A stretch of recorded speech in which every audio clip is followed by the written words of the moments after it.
സിനിമയിലെ സെൻസർ ബോർഡിന്റെ നടപടി ശരിയല്ലെന്ന് Kerala film producers association secretary Listin Stephen. Film chamber കടുത്ത നടപടിയുമായി മുന്നോട്ടു പോകും. കട്ട് ചെയ്യാൻ പറയുന്ന സീനുകൾ ഏതാണെന്ന് അറിയാൻ കഴിയാത്ത അവസ്ഥയാണ് ഇപ്പോഴെന്നും ലിസ്റ്റിൻ സ്റ്റീഫൻ പറഞ്ഞു.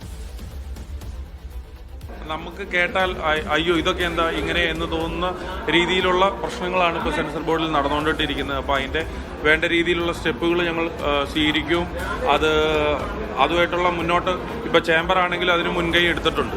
അല്ല ഇപ്പോൾ ഇങ്ങനെ ഓരോ സിനിമകൾക്ക് ഇങ്ങനെ വേറെ രീതിയിൽ സംഭവിച്ചു കഴിയുമ്പോഴാണല്ലോ നമുക്കിത് അറിയാൻ വേണ്ടിയിട്ട് പറ്റുക. ഇപ്പോൾ എന്നെ സംബന്ധിച്ച് ഞാനിപ്പം 4-5 സിനിമകൾ ഇപ്പോൾ ഇവൻ എടുത്തു വെച്ചിട്ടുണ്ട്. ഇപ്പോൾ ഇനി ഇത് വേണം സെൻസർ ചെയ്യാൻ വേണ്ടിയിട്ട് പോകാൻ വേണ്ടിയിട്ട് ചെന്ന് കഴിയുമ്പോഴാണ് ഇതിൻ്റെ അകത്ത് ഏതാണ് നമ്മൾ എടുത്തു വെച്ച സീനിൽ ഏതാണ് ആവശ്യമുള്ളത്, ഏതിനോടാണ് കട്ട് പറയുക അല്ലെങ്കിൽ ഏതിനോടാണ് മ്യൂട്ട് പറയുക എന്നുള്ളത് നമുക്കറിയത്തില്ല. പക്ഷേ നമ്മൾ ഒട്ടും എക്സ്പെക്റ്റ് ചെയ്യാത്തൊരു കാര്യത്തോട് വന്നിട്ട് കട്ട് പറയുമ്പോഴാണല്ലോ നമുക്ക് അത് വിശ്വസിക്കാനായിട്ട് പറ്റാത്തത്. അപ്പോൾ ഞങ്ങളത് സംഘടനാ രീതിയിലും അത് നല്ല രീതിയിൽ തന്നെ അത് മുന്നോട്ട് നോക്കുന്നുണ്ട്.